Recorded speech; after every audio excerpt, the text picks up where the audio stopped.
O material de hoje argumenta que a verdadeira habilidade no desenvolvimento de software não é escrever código rápido com IA, mas sim atuar como um navegador de pair programming, fornecendo contexto exato e restrições explícitas. Exatamente isso. E tipo, o texto é estruturalmente muito forte e perspicaz. Então a nossa análise hoje vai focar em elevar o material de muito bom para excepcional, aprofundando a aplicação prática já de cara. Bora lá então. Vamos começar olhando para a organização do conselho principal do autor, sabe? De como a teoria de criar prompts vira ação mesmo. Pelo que entendi das notas, tem uma definição excelente de 5 elementos de um prompt útil e mais para frente um checklist de 5 perguntas para fazer antes de escrever. Isso. Mas vem cá, essa divisão não acaba exigindo que o leitor processe a mesma carga cognitiva 2 vezes em formatos diferentes? Com certeza. A separação estrutural entre a anatomia do prompt e o checklist pré-geração fragmenta a aplicação prática do método. Fragmenta muito, né? Fica solto. Total, a fraqueza aqui é que o texto apresenta 5 elementos que um bom prompt deve ter, tipo restrições explícitas, formato de retorno e tal.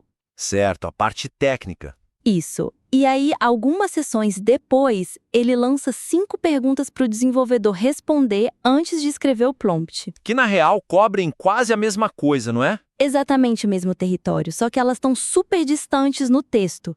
Isso cria uma redundância e força o leitor a tentar memorizar 2 frameworks separados para a mesma tarefa. E na correria do dia a dia ninguém faz isso. Ninguém faz. E aí isso acaba diluindo o impacto prático do como fazer, sabe? Fica só na teoria. Entendi. E qual seria a saída para amarrar isso? A sugestão é consolidar a anatomia do que deve ser feito com o checklist mental de como se preparar em um único framework coeso e definitivo. Tipo, juntar tudo numa coisa só para facilitar. Sim. O autor poderia, por exemplo, transformar as 2 listas numa matriz de pergunta e execução. Legal. Tem um exemplo de como ficaria isso na prática para o leitor? Claro, você pode pegar a pergunta do checklist, quais são as restrições não negociáveis, e unir ela diretamente com a regra de anatomia de restrições explícitas e o que não está disponível. Ah, então ele já liga a reflexão na execução. Exato. E aí pode também conectar a pergunta de como você vai saber que o resultado está correto direto ao elemento de critério de sucesso verificável, que seria a parte dos testes. Nossa, isso entrega para o leitor uma ferramenta única e muito poderosa. Bem melhor do que ter 2 listas concorrentes disputando a atenção dele. Com certeza. É muito mais acionável. Bom, mudando de fase agora. Depois de alinhar como o desenvolvedor estrutura o pedido, a discussão avança naturalmente para o momento em que a IA devolve o código. A hora da verdade, né? Exato. Eu achei fascinante a analogia do texto sobre a IA atuar como um driver que não faz perguntas, e todo aquele conceito de over-engineering induzido por IA. É um conceito muito bom, muito atual. É tipo, sei lá, pedir para alguém construir uma ponte para pedestres e a pessoa te entregar uma rodovia suspensa de 6 pistas só porque tinha concreto sobrando. É bem por aí mesmo. Mas a minha dúvida é, como o navegador humano, o dev, freia isso na prática? Então, a mecânica defensiva contra o over-engineering induzido por IA carece de táticas de revisão tão robustas quanto as táticas de ideação. Faltou força na etapa da revisão, então. Faltou. A fraqueza é que o autor diagnostica o problema brilhantemente, tipo que a IA cria abstrações elegantes para problemas que você não tem, porque ela preenche o silêncio com otimismo estatístico. Só que a solução que ele apresenta foca quase exclusivamente em escrever um prompt melhor antes. Ele meio que ignorou o depois. Ignorou totalmente. O texto negligencia o passo crucial. Quais são as heurísticas que o Navigator tem que usar no exato momento da revisão do código gerado para identificar que esse over-engineering sorrateiro rolou? Especialmente porque o código compila, né? Os testes passam e a pessoa acha que está tudo certo. Exato. O código funciona e engana. Então a sugestão é expandir a seção sobre a IA como par para incluir um mecanismo de filtragem específico. Para ele usar bem na hora que lê a resposta da ferramenta. Sim, isso fecharia o ciclo de desenvolvimento assistido. Um exemplo prático seria adicionar uma regra de ouro para a fase de revisão.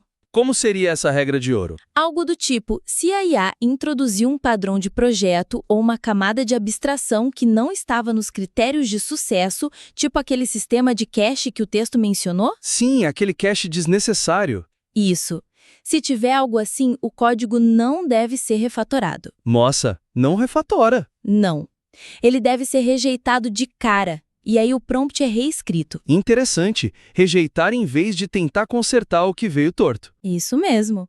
O texto poderia sugerir para o leitor buscar ativamente pelo que a gente pode chamar de código órfão. Código órfão? O que seria isso? É aquele código bonito, mas que não atende a nenhuma restrição explicitada no prompt original. Ele é um sinal vermelho para descartar a geração ali mesmo. Sensacional, isso obriga o cara a ser crítico, né? Bom, tendo estabelecido como escrever o prompt e como revisar o resultado, vamos para o argumento de convencimento do texto. Beleza, a motivação. Isso, porque o leitor deve abandonar a pressa e adotar esse método que é super meticuloso. Eu notei aquela afirmação forte sobre a matemática do esforço. O texto diz que 10 minutos de planejamento evitam horas de retrabalho. Uma verdade clássica de engenharia. Mas me diz uma coisa, essa matemática toda abstrata é suficiente para gerar urgência e mudar o comportamento de um dev que está acostumado com a velocidade ilusória da IA? Olha, a dependência de estimativas de tempo abstratas e exemplos puramente positivos enfraquece o senso de urgência sobre os perigos de um prompt mal elaborado. Enfraquece, né? Não assusta o suficiente. Não assusta nada. A fraqueza aqui é que o texto usa um exemplo excelente de estado de sucesso com aquela estrutura de validação de CPF, Que é muito boa, por sinal. é ótima, e usa a matemática abstrata, tipo o ciclo que leva 30 minutos versus o que leva 2 horas. Tudo isso para provar o ponto. E por que isso não convence? Porque o que falta para ancorar a gravidade do argumento de verdade é um exemplo visceral, sabe? Um estado de falha real. Uma desgraça acontecendo. Exato. Sem uma história concreta de desastre causada pela omissão de contexto, a dor de ignorar o planejamento parece só teórica. É a síndrome do "ah, nunca vai acontecer comigo". Perfeito. Por isso a sugestão é justapor o exemplo de sucesso do CPF com um cenário de antipadrão narrativo curto. Mostrar as consequências destrutivas. Isso, mostrar exatamente o estrago que rola quando uma restrição super simples é esquecida.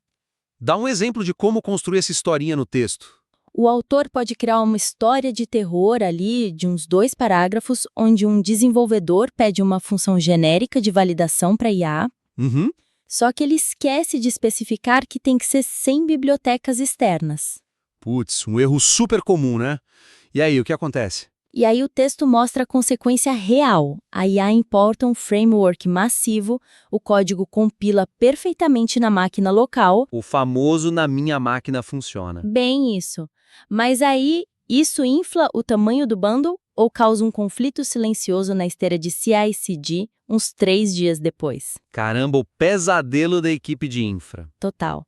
Exigindo que a equipe inteira pare tudo para reescrever o código de um único cara. Nossa, quando você coloca assim, torna o custo daquele prompt preguiçoso totalmente inegável e tangível, né? É outra perspectiva. Você sente a dor do erro. Incrível. Bom, vamos fazer um resumão rápido aqui para as áreas de ação que a gente cobriu. Vamos lá. Primeiro, o autor deve unificar a lista de anatomia do prompt com o checklist de preparação em um único framework, a matriz. Isso, junta tudo. Segundo, adicionar heurísticas de revisão claras, como a técnica de caçar o código órfão para combater ativamente o overengineering gerado. Exato. Não aceite lixo bonito. E terceiro, incluir um cenário de falha tangível, a historinha de terror para provar o custo real de pular a fase de planejamento. Resumiu perfeitamente. Beleza. Então eu vou encerrando de forma objetiva, agradecendo muito o envio desse texto, e a gente convida o ouvinte a implementar essas mudanças estruturais e submeter o material novamente para uma nova rodada de análise. Vai ser muito legal ler a nova versão. Com certeza. Um abraço e até a próxima!